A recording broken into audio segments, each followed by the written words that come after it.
الحمد لله رب العالمين والصلاة والسلام على سيد الأنبياء والمرسلين أما بعد فأعوذ بالله من الشيطان الرجيم بسم الله الرحمن الرحيم الصلاة والسلام عليك يا رسول الله الصلاة والسلام عليك يا حبيب الله الصلاة والسلام عليك يا نبي الله وعلى آلك وأصحابك يا حبيب Allah. My dear respected viewers of Madani Channel, we once again welcome you in our program Background of Quranic Revelations. In this program, we select one ayah from the Holy Quran and we talk about its historical background, reason of its revelation, sabab of nuzul insha'Allah Azza wa Jal. Today we'll be talking about Surah Al-Baqarah verse 273. But before we proceed towards our topic of the day, let's make few good intentions as my Shaykh Tariqat, Amir of Ahl Sunnah, Hazrat Allama, Maulana, Muhammad Ilyas Attar Qadri. Dawat Barakatuh al-Aliyah has given us a beautiful mindset that we should make good intentions before we perform any permissible task or any good deed. As I am presenting this program, I make this intention, I will present this for the pleasure of Allah subhanahu wa ta'ala. And you're watching, you can make this intention, you will watch from start to end, you'll remember what you learn, act upon and pass this knowledge on to others too.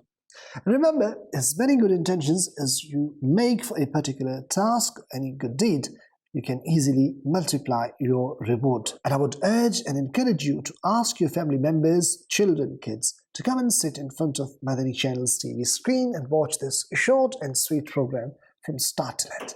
Inshallah, end of this program, you would realize how much you would have learned from the Holy Quran. You would have learned the message which is there for us in the Holy Quran from our Lord Azza wa Jal. Inshallah Azza wa Jal. Without any further delay, let's listen the recitation of this very verse from Surah Al-Baqarah 273. للفقراء الذين أحصروا في سبيل الله لا يستطيعون ضربا في الأرض يحسبهم الجاهل أغنياء من التعفف تعرفهم بسيماهم لا يسألون الناس إلحافا وما تنفقوا من خير فإن الله به عليم. Translation.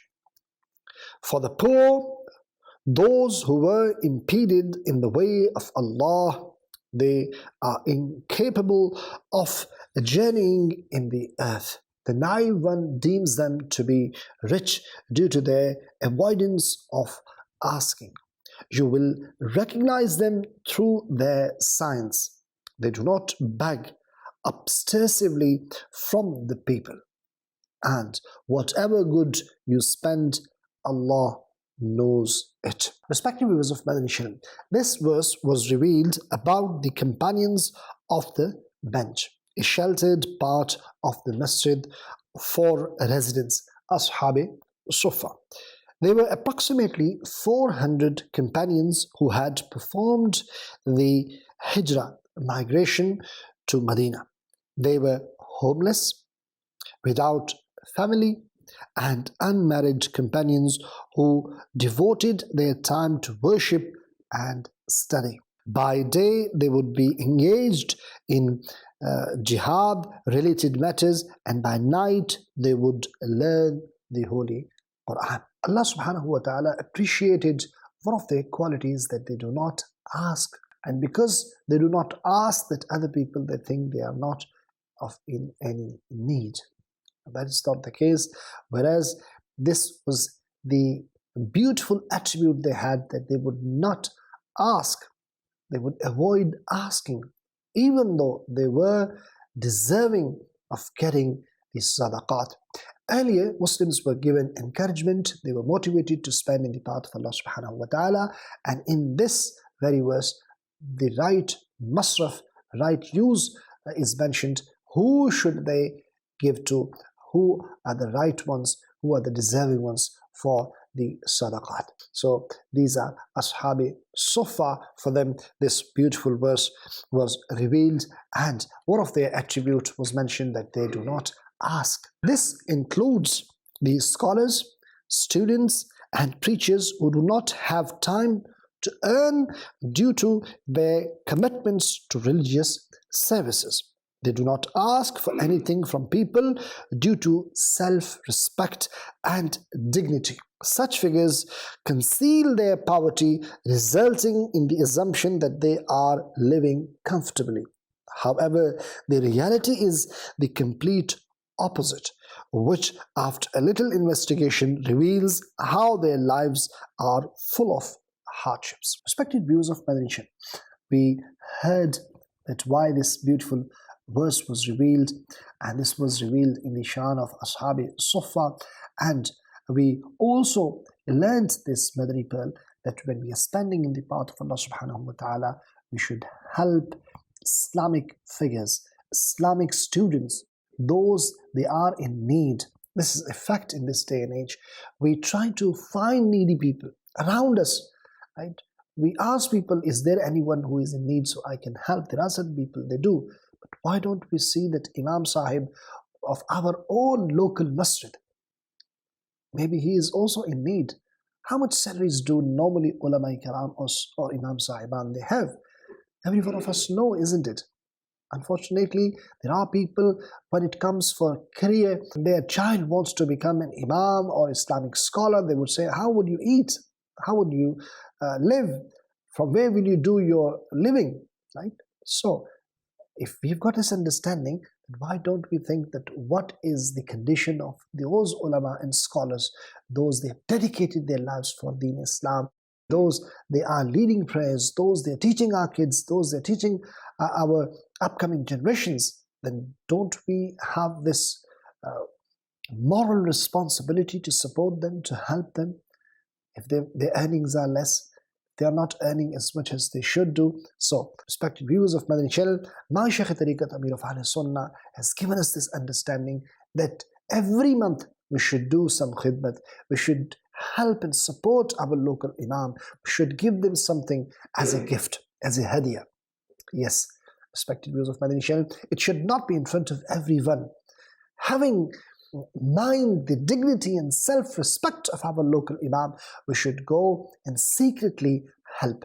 And every individual who is the muqtadi, every individual who offers salah behind the imam, I believe it is their responsibility to look after their imam, to look after those ulama and scholars, those they have dedicated their lives for Deen Islam. They would not ask for the sake of their dignity, for the sake of their self-respect. They would not ask. The way this was mentioned about Ashab-e-Suffa, this attribute they do not ask, was mentioned in the Holy Quran. Likewise, those Islamic figures, those they have got self-respect and dignity, even they are not earning as much as they should, and their expenses are far greater than what their earnings, but they don't ask. It doesn't mean they are living comfortable life. This is our responsibility. This is us. We have to come forward and help us. And yes, not in front of everyone, having in our mind this self-respect and dignity of our scholars, of ulama, of our students of Deen Islam, and those that have dedicated their lives for Deen Islam, our Aimma Kiram, our Imam Sahiban.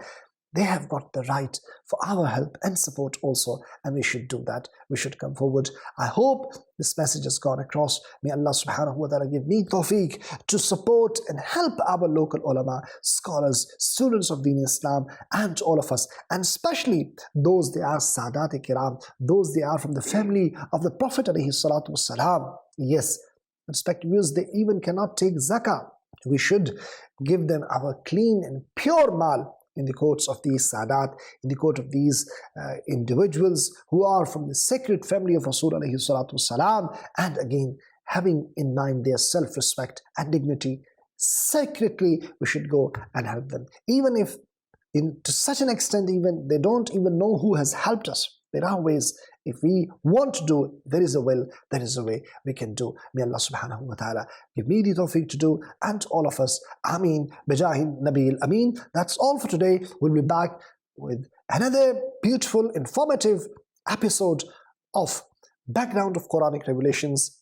But until next time, keep watching Madani Channel, keep reciting Salat upon Nabi alayhi salatu wassalam. Assalamu alaikum wa rahmatullahi wa barakatuh. Sallu ala al-Habib sallallahu ta'ala ala Muhammad sallallahu alayhi wa sallam.